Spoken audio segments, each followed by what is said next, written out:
Hey everybody, welcome to GDC. Everybody having a good time? Yeah, all right. Okay, the reminders that I guarantee you're not tired of hearing. First, silence your cell phones. Second, please fill out your surveys. Third, what's third? Oh, this is a very short session. I'm probably not gonna have time for Q&A, but I'm more than happy to talk to people afterwards, just after I shut down all of this garbage here, and happy to talk to people after the session. And then last of all, it looks like this is gonna be a pretty full room, so if you can kind of squeeze in the middles and make room for last minute attendees, that would be great.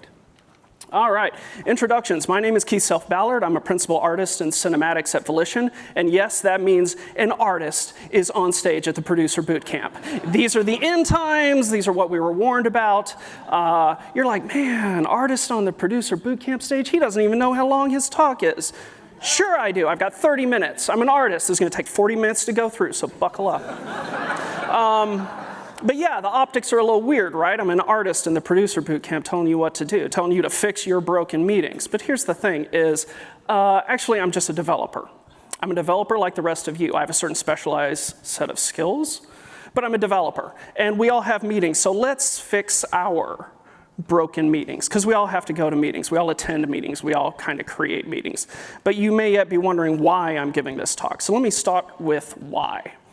Why is an artist giving this talk? Well, in addition to having been a production artist, I've been an art director, I've been a studio director, I've been a team manager at Blizzard, I've been a training manager as well.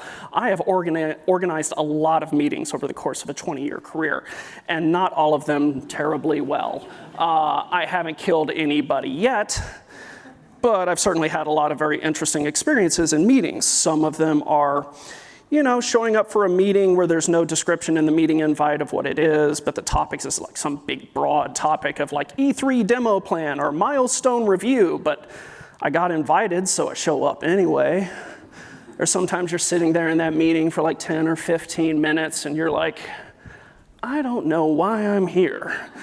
And I kind of wish I wasn't. But you don't want to be a jerk. You don't want to just get up and leave the meeting. But maybe it is a good meeting. Maybe it's a good meeting, but you didn't learn anything in the meeting. You ever leave a meeting and you feel like, man, we really didn't accomplish anything other than just sit in that room for half an hour? Or worst of all is everybody agrees, oh, here is something we absolutely have to do. We're gonna get this thing done. Yeah, go team, everybody goes. Wait, who was gonna do that? When's it due? So we all have these kind of weird experiences about meetings. The good news is there are some well-worn tools that you can use to fix these sorts of problems. And you may be asking, well, okay, Keith, how revolutionary is this? And the answer is I'm not really changing the color of the sky here on this stage, not in 30 minutes. What I am offering, though, is a slightly different spin on this material, a different framing structure for thinking about meetings, and at a bare minimum, a reminder that you can do better. And because I'm a cinematic artist, tons of cinematography reference. And truthfully, for some of you, again, this is not going to be new stuff, but here's the bad part. Some of these ideas need to be implemented. Nothing I am offering is going to make your jobs easier.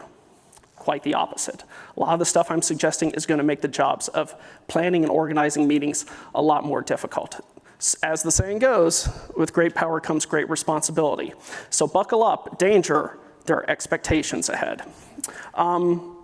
So meetings really shouldn't feel like this, from like silent resignation that you're sitting in this room to, oh God, please just kill me now. Kill me, let me die. And I think it's because people have these experiences I alluded to at the beginning of this talk. I think because people have these experiences, they then just, we're not gonna do any meetings, no meetings ever again. That's not really practical. People aren't really gonna do that. But you have to be willing to accept this overarching theory I have. It's my overarching theory. Never mind. My overarching theory is people want to feel useful. They want to feel like their time is being respected. And sadly, I think a lot of meetings create the inverse experience. People don't feel like they're being used. People don't feel like their time is respected. And even when you think about time spent in meetings, man, you have no control over that time. You're just incarcerated in a room, for lack of a better phrase. So how did we get here? I mean, we're not the first generations to ever have meetings or to work in offices. So I had to look at this through the lens of time. I actually went back, I talked to my mom. And my mom went to secretary school when that was a real thing. And she worked for the State Board of Education in Texas. And I know I put education and Texas together in the same sentence, and that's kind of weird. I grew up in Texas, I can make that joke. But before the digital office space, I asked her, well, how did you schedule meetings? She's like, well, you have to go physically find each and every person that you need. You go to the first person, hey, can you meet in the conference room at 2 o'clock? Hey, can you meet at the conference room at 2 o'clock? Hey, can you meet in the conference room at 2 o'clock? On and on and on down the line, tracking down each of those people. That's not easy to do. To say nothing of the fact you get to the 5th or 6th person, they're like, nope, I'm not available till 3. Son of a bitch. You got to go back to the first person and have all those conversations again. But the methodology for creating the meetings made it a lot harder. But what do we have now? The digital office space has made things so much easier. And because it's easy, you can add a bunch of people to the meeting. So who ends up in your meeting? Everyone. Just add. Everybody ends up in the meeting. And so meetings have kind of become this low-hanging fruit.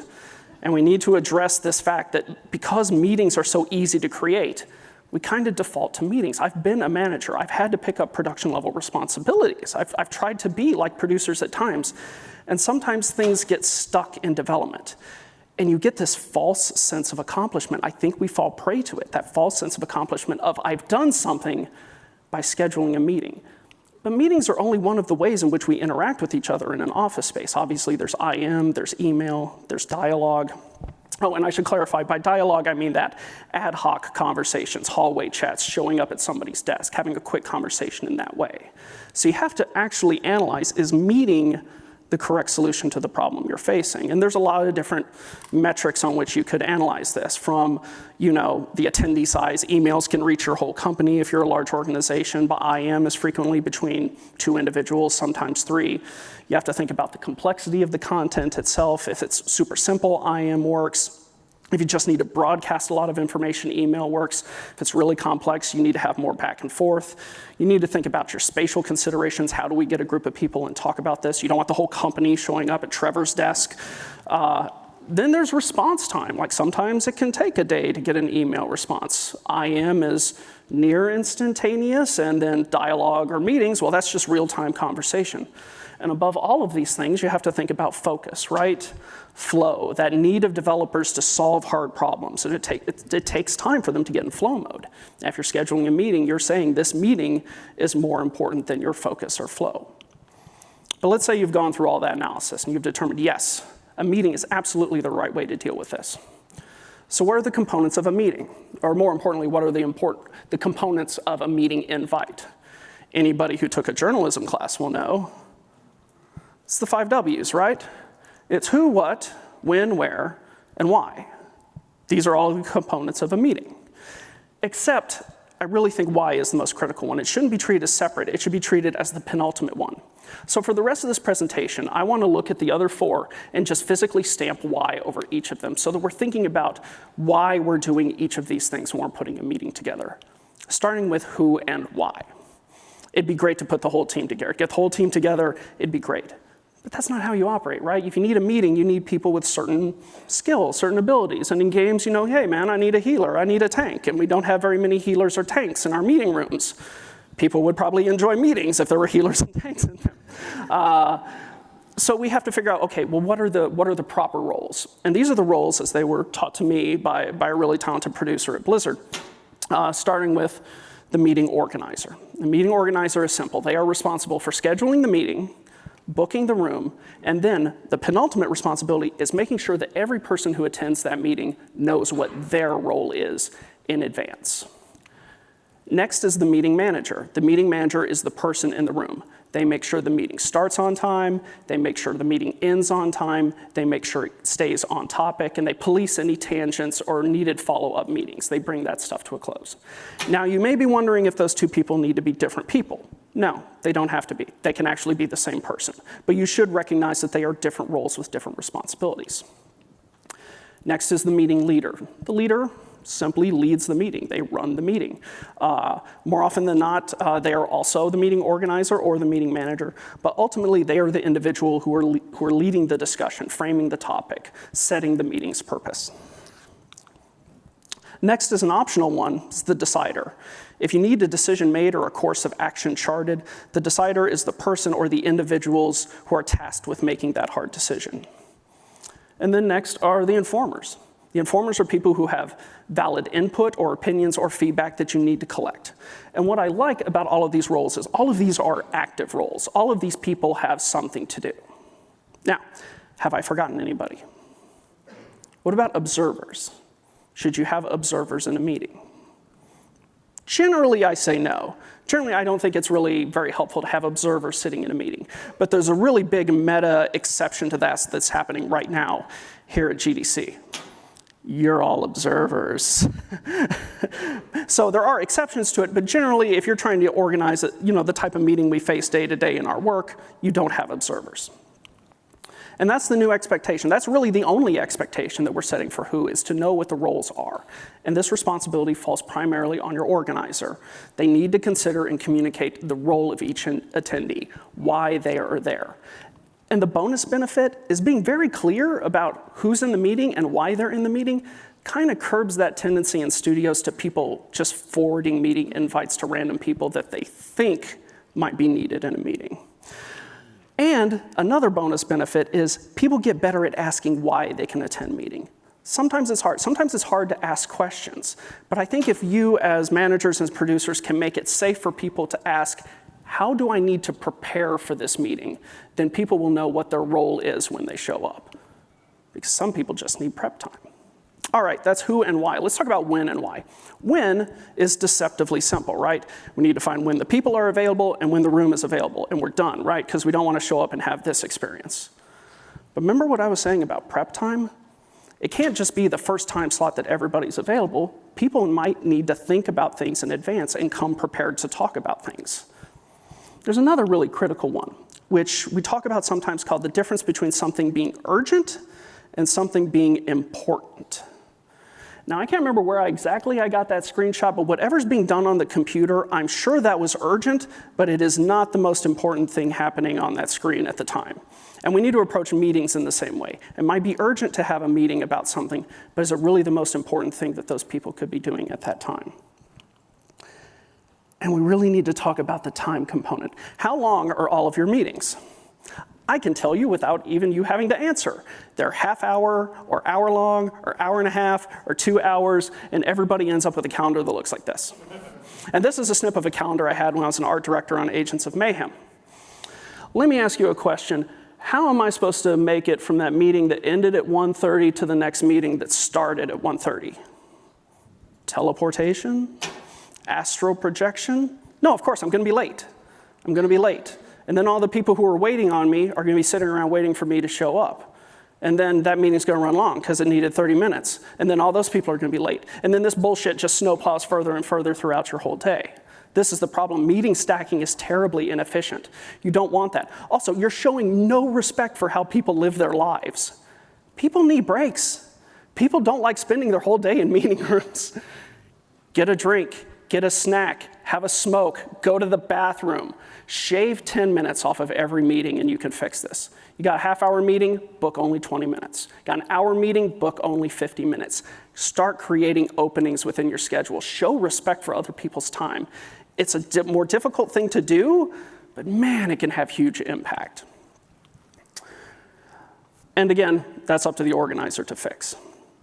But one more thing about when and why is sometimes we're just not into the meeting. I mean, we have to recognize that people have different energy cycles throughout the day. There's definitely some social science behind that. We've recognized that people have kind of struggle to build up energy at the beginning of the day. It takes them a little while to get into work brain mode. Also, it's a little bit harder after a meal, so right after lunch is kind of hard. And I'm not saying, don't get me wrong, I'm not saying don't schedule meetings at those times. Just go into it eyes wide open, knowing that you're not going to get the best out of people. And there's another thing you should consider. There's this component known as decision fatigue. The people in your studio who are most often saddled with the responsibility of making hard decisions all the time become fatigued over the course of the day. Social science has showed that leaders have a diminished ability to deal with complex problems at the end of the day rather than they do earlier in the day. So you need to think about that. But maybe this person isn't tired. Maybe they simply don't care. You have a really long meeting, hour and a half. It's got an agenda 4 or 5 subjects deep. But maybe there's some people in that room that are only there for the first subject. And they don't want to be assholes and just stand up in the middle of the meeting and just march right out. The meeting manager needs to make it effective for people to leave. Show respect for their time. Let them go. Set them free. Call a time, let them out, and let people get back to the difficult business of actually making the content we produce. All right, we set some new expectations for when, a variety of them. First, start thinking about what is urgent versus what is important. Linda, I know the phone was ringing, but I'm pretty sure Bob is a serial killer. That's the important one. You're going to start creating space between your meetings so that people have time to prepare for the next meeting or to take a break between meetings. You're going to start thinking about people's energy levels. And lastly of all, you're going to start setting people free. You're going to start respecting their time. Next, where and why. This one, honestly, it actually is pretty easy. Most of you are probably doing this one absolutely correct. You got to think about, the comfort of the space. That looks like a pretty comfortable space. Looks like you can have a meeting with about a dozen or so people in there. Be a little awkward for a one-on-one, but it would work. But then you also have to think about resources. Do you have the latest game build? Do you have whiteboards if you want to have a breakout session? What can you do with what's in there? And if you've got all of that right, great. But have you thought about layout? Layout's a pretty important part. What I like about that example image is the conference room is clearly made up of a series of smaller tables. So if they wanted to reformat that into a breakout session or put it into more of like a theater session presentation style, they've designed a space that looks like that. And I've heard tales of studios that actually have different meeting rooms configured to different meeting types. But I recognize that not everybody can accommodate that. But you really should be thinking about spatial layout. And the big one, the super big one, is setup time. Because how many times have we walked into a meeting room and sat there for 5 or 10 minutes to solve some audio problem or visual problem, or, oh, we don't have the right game build, and everybody is just waiting for this meeting to begin. Well, guess what? If you're doing the win time correctly, and you're creating those blocks of 10 minutes between meetings, that means the meeting manager or leader can actually get into that conference room before the rest of the team shows up and has some setup time before they get there. 2 victories for 1 change. That's a pretty good one. All right, where and why? Here's the wrap up for that. You're going to think about the resources of the space. Again, the game build, the whiteboards, what do you need for the space? Can it accommodate that? You're going to think about the layout itself. Is it effective for the type of meeting you want to have? You're going to think about the comfort of the individuals. And above all else, you're going to show up early and solve those setup time problems, because all of us have them, right? All of us have them. All right, rounding the home stretch, what and why? I like this image because this is how I feel when I get a meeting invite that has a long list of people and I know where to be and when to be there and who's going to be in the room, but it's still not clear to me what we're going to be talking about. Because people need prep time, right? This is the best opportunity any meeting organizer has to set expectations at the very beginning of what this meeting is going to be talking about, why it is important to show up. And the organizer is responsible for setting that up at the very beginning, and the meeting leader usually has to reinforce that within the meeting itself. Because meetings, obviously, can have a variety of different functions. It could be informational, you could be presenting information or gathering information. It could be more of the brainstorming variety, planning, strategy, idea generation. You could be trying to answer a big question in the meeting, like, is it safe? That reference is probably too old for some of you. Or trying to arrive at some critical decision. And a brief sidebar on the issue of reaching decisions.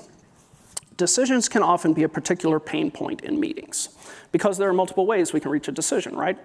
We can obviously reach a decision by consensus. We can reach a decision through compromise if there's a lot of conflict and a compromise can be reached. It could be democratic. It could be authoritative. It could come down to a single individual or a group of individuals. The frustrations occur when the conversation seems like it's going to be one type of decision-making method, and then you find out at the end that it was a different one. You might be having a great conversation with people, back and forth, like talking about all of the ideas, and it might feel like you're working towards a consensus. And then at the very end, they say, nope, Kate is going to make the decision. And it gives everybody kind of an awkward feeling, because like, well, why did I put forth all of that effort if they were just going to make the decision regardless of what I said? But flip the script on them for a bit. If you had started the meeting at the very beginning saying, we need to hear everybody's input on this, Kate has the final decision at the end of this meeting, but it's important that all of the voices be heard. If you establish that out front, people are going to feel a lot better once that decision is made.